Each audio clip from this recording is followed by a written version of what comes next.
So there's a guy right now, medical degree on the wall, $212,000 in debt, finally started earning money at age 32, and he cannot get a date to save his life. And there's another guy, no degree, no debt, didn't follow the plan, and he has more stunning women around him than he knows what to do with. Same exact city, same age, completely different lives. And if you grew up in America, you were told explicitly that the first guy is doing it right. Go to college, get the job, buy the house, only then you'll find her, your wife. That was the promise. So why doesn't it work? Well, because it was never designed to get you what you actually wanted, and I can prove it with receipts from the US government. Let's get into it. So the formula went like this: graduate high school, go to college, get a degree, get a state job, buy a house, and somewhere in between all of that, at the end, after the house part, you'd find your wife. She'd see what you built, and she wanted to be a part of it. That was the dream they sold every man in this country for 60 years. And your parents believed it. Your teachers pushed it. Every guidance counselor, every after-school special, every movie where the guy without the degree ends up alone, while the guy with the briefcase and the degree gets the girl. All of it reinforcing the same message: do the work and get the reward. There's just one problem. That's not how attraction works at all with females. It never was. And the men who designed the system either didn't know that, they probably did, or they didn't care. This wasn't random cultural advice that evolved naturally. It was specifically engineered, deliberately, systematically, over decades by 5 presidents, a banking system, and a media machine that had all the reasons to push it. And your parents weren't deliberately lying to you. They were the first generation that were sold the lie, and they passed it down in good faith. The world they grew up in, they found a woman that they kind of liked at some point in the distant past. So it kind of worked. But the world you grew up in, it doesn't work. And I'm going to show you exactly why. I want to show you exactly how this happened, because this isn't a conspiracy theory. This is documented history. 5 presidents over 60 years, one machine. And it all starts way back in 1944. FDR signs the GI Bill. Millions of veterans come home from World War II and go to college on the government's dime. For the first time in American history, college isn't just for the elites. It's for everyone. At least it worked for that generation. The economy was booming. Manufacturing was exploding. A degree meant something because almost nobody had one. College becomes patriotic. College becomes the American dream. Then comes 1965, and this is the moment that changes everything. Lyndon B. Johnson, a man who grew up broke in Texas and got a private bank loan to go to college himself. He signs it at his own alma mater, Southwest Texas State College, standing in a gymnasium full of students. And these are his exact words: "It is a truism that education is no longer a luxury. Education in this day and age is a necessity." LBJ, November 8th, 1965. The President of the United States standing at a podium on the same day he's handing out the loans to pay for it, telling the entire country that if you don't go to college, you're opting out of a necessity. That isn't a suggestion. That isn't a, hey, you should try to go to college, it might help. That is a declaration. And then Nixon came along, 1972. The banks don't love the loan program because it's not enough profit. So Nixon creates Sallie Mae, a government-backed private company that acts as a middleman between the banks and the students. And here's the key detail: the banks had zero risk. If a student defaulted, the government paid. Zero risk means the banks had every incentive to hand out as many loans as possible. So now the machine is running. And then good old Clinton comes along, 1993, expands the direct loan program, makes student debt even easier to access, turbocharged the whole system. And then good old Obama, thanks Obama, 2010, attached to the Obamacare bill, makes the federal government the sole lender. Every student loan in America now goes through Washington. 5 presidents, 60 years, from FDR normalizing it, to LBJ declaring it as a necessity, to Nixon making it profitable, to Clinton expanding it, to Obama nationalizing it. So this didn't happen all by accident. At every step, more money flowed in to universities, to banks, to the government. University quickly figured out, if the government guarantees the loan, raise the prices and still get paid. Tuition was flat through the 70s and then exploded in the 80s, exactly when Sallie Mae got operational. The system had every incentive to keep expanding and zero incentive to ask whether it was working for the people taking the loans. Nobody in that gymnasium in 1965 was asking, but will doing all of this get me the woman of my dreams? What me as an organism wants to do in life? Mate with a woman? Will any of this get me a wife? So total US student debt right now is $1.77 trillion. Average debt per borrower is $37,853. Average monthly payment, $500 a month. Average time to pay it off, 20 years. 42% of borrowers are still paying 20 years later. Medical school, average debt is $212,000. And that's just med school. But wait, there's more. Now let's talk about the houses they told you to buy after you got the degree. Let's go over the median home prices in some cities in America. Florida, $420,000 to $440,000. Phoenix, $444,000 to $485,000. National median, $429,000. Mortgage rates sitting at 6 to 7%. And how are you going to pay for all this? What job are you going to get with that degree? The most common jobs in America, retail sales, food service, pay $31,000 to $34,000 a year. The median salary for all occupations in America is about $49,000 a year. That's roughly $4,125 a month gross. After taxes, student loan, car, gas, health insurance, most single men 25 to 35 have between $500 to $1,500 of real spendable money left at the end of the month. And that's obviously not including rent. Like if you're living at home, you're not spending money on rent yet. In a city where the median home costs $429,000. If you did that math, it doesn't work. And it was never going to work. So here's what nobody wants to say out loud. Men followed this formula in record numbers. More men got degrees than ever before, and the results got worse, not better. Now, 48% of Gen Z adults have never had sex. Not this year, not ever, right? That's an average. I'm going to guess the women, because there's no way the women, the Gen Z under 28, are 48% virgins. There's 0% chance that a woman is a virgin at 48%. She's probably more like 10%, maybe 13% virgins. What does that mean though? Let's just say the average between both genders, because that's what the stat is. 48% of Gen Z adults, both men and women. Let's just say females, usually it's like 10% are virgin by that age, which is crazy. If the woman is 10 in the middle, right, the average between the two is 48. What would that make the male virginity rates? This is all speculation, but it's somewhere between 70 and 85% of Gen Z adults are virgins. And you're probably like, Corey, that's ridiculous. That can't be true. There's no way. And then you go to the gym and you look around and you see all the little boy Gen Zers that have broccoli cuts, that are mismatched clothing. They weigh 90 pounds. They're wearing Crocs. They come in packs of 3. And then you go, well, hold on. Maybe they could be virgins. They absolutely could be incels. 1 in 3 men between the ages of 18 to 24 had 0 sexual activity in the past year. That's from the Indiana University, published in JAMA, one of the most respected medical journals in the world. Sexlessness among young adults has doubled since 2010. Marriage rates are at a historic low. 61% of Americans are living paycheck to paycheck. The average credit card balance in debt is $6,500. 41% of Americans cannot cover a $1,000 emergency. Men did what they were told, and the outcome got worse. So this isn't anecdotal. This is a generation of men who followed the exact formula and ended up more isolated, more dateless, and more broke than any generation before them. So the formula didn't just fail you, it failed an entire generation simultaneously. And because everybody around you was following the same formula, it felt normal. It felt like that's just what you have to do. You remember when you were a senior in high school and like the big deal was like you have to pick where you're going to go to college, the advisor. That wasn't by accident. The college advisor, the whole year, you're like, we're going to go to college. You have to apply to everywhere. And if you didn't plan to go to college, even if you were going to take a gap year, you were literally like shunned as an outcast. That wasn't by accident. The 17-year-old kids coming up with that psyop to make you feel like an outcast so you get a student loan and go to some college to get a degree you won't ever use. You think a 17-year-old planned that? Nobody was asking the obvious question in this whole process. Why isn't this working? Because the system that sold you the formula also controlled the media that told you it was working. Even if it wasn't working for you, the message was, you're not doing it hard enough. You need a better job, a bigger house, more credentials, another degree, a master's, a PhD. Go back to school. Go get another loan. More debt, more compliance, more of the same thing that wasn't working. The answer was never more of the formula. The formula was always the problem.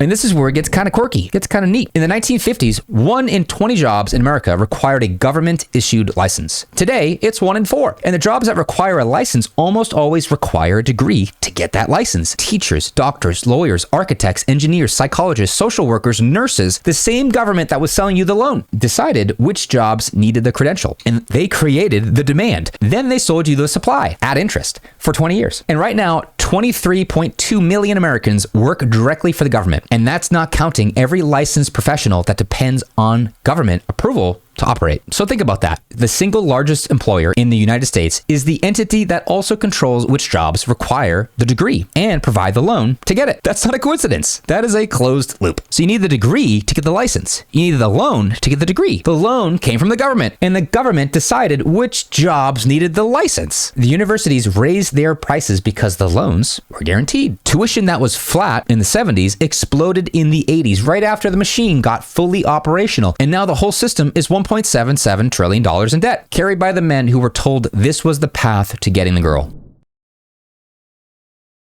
Let's talk about the thing nobody puts a price tag on, because debt is devastating, but it's not the worst part. The worst part is the time. The doctor who followed the formula spent 8 to 12 years in school, 4 years in undergrad, 4 years in medical school, 3 to 5 years residency, and he comes out the other side 30, 31, 32 years old, and he's starting from zero socially. He missed his entire 20s, his highest testosterone years, naturally, the years when social skills are built, when confidence is developed, when you figure out who you are around other people. You can pay off debt. You cannot buy back your 20s. And while he was sitting in a library at 24 memorizing pharmacology, the guy who skipped college was out in the world, getting rejected, getting experience, building a social circle, building a lifestyle, learning how to talk to people, how to read a room, how to lead. He got 8 to 12 years of real reps while the doctor got graded on his tests. And school didn't just waste your time, it actively trained the masculinity out of you. Think about, first of all the teachers and all the extremely liberal leftist progressive teachers, excluding that because nobody was really awakened back then. Now they are way more awakened, of like every single school essentially is liberal. Like, oh my God, the teachers are crazy. But excluding that, because I'll put that to the side for a second, they told you to sit down, be quiet, follow instructions, do not be aggressive, do not be dominant, do not be assertive, raise your hand, wait to be called on. 12 to 16 years conditioning to be compliant. Compliance will get you an A, but it has never once gotten you a woman. You come out on the other side with a degree and the social skills of someone who's never been tested. No one taught you how to lead a woman, hold frame, build comfort, break rapport, future project, seed the pull, 4 logistical questions, command a room, create attraction, because those things don't have a grade. The real world rewards dominance and assertiveness, and school punishes it. And then you wonder why you can't figure out this whole dating thing. You were literally trained not to. Here's the piece that the formula completely missed. And this is what explains everything. Women are hypergamous. And that's not an opinion or a conspiracy. It's literally evolutionary biology. Women are wired to date up, to seek men with higher status, higher presence, the better lifestyle, higher dominance. This has been true for hundreds of thousands of years, and it is still true today. It's never going to go away. The formula that you followed assumed that a degree and a house actually made you up, like the hypergamous, high status man that they're looking for. It made you feel like the credentials that you were getting were a currency of status, like what the girl wants. She wants a man with a piece of paper that says you graduated, the degree. She wants that man. That's the man she's aroused by. That's literally what they made you feel like. They didn't directly say it maybe, but every movie, every TV show, music, government, everybody, news made you feel that way. The credentials, the degree, were a currency of status that if you checked all the boxes, job, income, home ownership, her biology would respond. And it doesn't work that way, and it never will, and it never did. Hypergamy isn't about your resume or a degree you have, a piece of paper. It's about how she feels in your presence. The lifestyle, the status in a room, your social proof, your access to scarce resources, your leadership, your assertiveness, dominance, how you make her feel when you talk to her. A piece of paper on the wall means nothing to her biology. Her mammalian brain, her limbic system, doesn't even know what that paper is. It's not relevant in her life at all. A LinkedIn profile means nothing to her basal ganglia, to her nucleus accumbens, which rule her life. It does not make her dopamine go up at all. And here's where it gets worse. The formula was designed before Instagram existed, before a promoter with no degree could have 50,000 followers, showing a lifestyle worth entering, before status became visible, global, instant, before she could scroll your life in 30 seconds and make a decision before she'd ever met you. Now she's on Instagram, not LinkedIn. The promoter at your local club didn't go to college. He is not more attractive than a doctor on paper at all, but he's more attractive in the environments that actually matter. He has social proof she can see. He has a lifestyle she can imagine being a part of. He has presence, energy, access to experiences, status. The doctor has a job title and a mortgage and property tax. One of those things triggers her biology. The other thing triggers her mom. Her mom wants a house in the suburbs and you paying property taxes and a doctor. She doesn't. The formula was built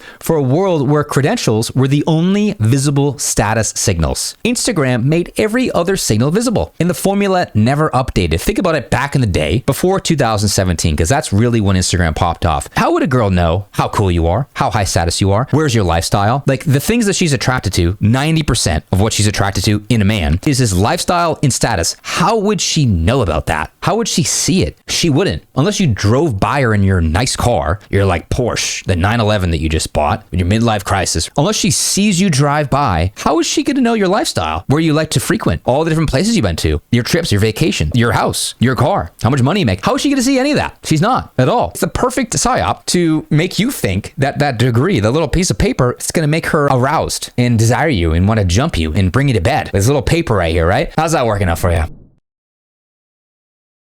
So here's the thing about your parents. They weren't lying to you. I want to be super clear about that. They repeated what they were told because it worked for them. Their generation, the post-war boom, a world where a degree was rare enough to actually mean something, where buying a house at 25 was possible on a single income, where the job, the house, and the credentials genuinely did signal status because almost nobody had them. They handed you to a map to a city that no longer exists. And they did it out of love. That's the most painful part out of this whole thing. The world changed and the advice didn't. So here's where we end up at the end of all of this. The med student, 32 years old, $212,000 in debt, first year of real income, no social skills, no dating experience, follows the formula exactly and wonder why it's not working. He went to school for 8 to 13 years, hundreds of thousands of dollars in debt, and he's eating dinner alone on a Saturday night watching Netflix. I bet you didn't imagine that. And then we have the degenerate promoter, the same age, no degree, no debt. He's barely scraping by with that money. 10 years of real world social reps, high status in every room he walks into in the club environment, more women than he can possibly manage. Dozens, if not hundreds of women that want to spend time with him and be around him. And then like they're hanging out at night at the club and then they both have a couple drinks and then something happens. And that's like almost every other night for a promoter. The difference is not intelligence. It's not looks. They can look the exact same. It's not about money either. It's what they were each trained to optimize for. One was trained for compliance. One was trained by necessity for the real world. In the real world is where the attraction lives. You can't get your 20s back, but you can stop following a formula that was never designed to get you what you actually wanted. The men winning right now in their 30s, 40s, even 50s are not the ones who have the best resume, the biggest house, 30 minutes away from the nearest city where all the single girls are, right? Like it's wild that a guy thinks he needs to buy a house in the suburbs before he has the wife. No, your wife's dream is to find a man in the city and then make him buy her a house in the suburbs where there are no single girls around. So you don't get any ideas and now you're stuck with her. And by the way, she's going to get real used to all the things that you did to attract her, the external status, the car, the house, the degree, the lifestyle, if you're following our principles on Instagram, all the things that attracted her at the beginning. Yeah, those aren't your assets anymore. Those aren't your attraction triggers anymore. Those are our attraction triggers, both you and hers. So another formula you got to be aware of when you're in a relationship, especially married, is external status and relational status. Your external status is what she sees when she's not in your world, when she's not dating you, when she's not moved in and not married to you. When she moves in, this becomes our external status. So no longer doing the attraction triggers it was before with the high dopamine and her trying to chase you and pursue you like when you first met. You now have to manage relational status, and no man on the planet knows what that even means. I literally invented the term, but this is the majority of the reason of why marriages end, is because the relational status is zero. And what happens when the relational status is zero is the girl does not chase you anymore, does not pursue you, does not want your attention, is not giving you, what you want, is not sleeping with you because she doesn't need to. She has everything she wants. She has the full bonded oxytocin feeling in her body, which is the warm, bubbly feeling. My man loves me, shows me all the attention. He's always there for me. He did all these errands for me. He bought my food. He bought me a new car. Whatever you're supposed to do for your wife, she has that unlimited on tap, regardless of her behavior. See a problem with this? Imagine you're getting sex every single day, 3 times a day by your wife, regardless of what you do for her, regardless if you take her on a date or not. Are you incentivized at all to take her on dates if she's sleeping with you 3 times a day? And whether you go on a date or not, there's no consequence. She'll still sleep with you. Like, be honest with yourself. As a man, if that was happening to you, the natural path, the path of least resistance is just to keep not doing anything. I don't want to change it. I don't want to expend more energy. That's what the organism does. It takes the path of least resistance. That's what happens in a relationship. I have more videos if you want to click here to go over exactly how to manage the relational status in a relationship. Anyway, the men winning right now in their 30s, 40s, even 50s are not the ones with the best social resume. They're the ones who figured out what women actually respond to. Lifestyle, status, presence, polarity, social proof, implied pre-selection. All of that needs to be visible. The girl didn't know what she was missing out on. The girl couldn't see your life in the 80s or 90s. She couldn't look at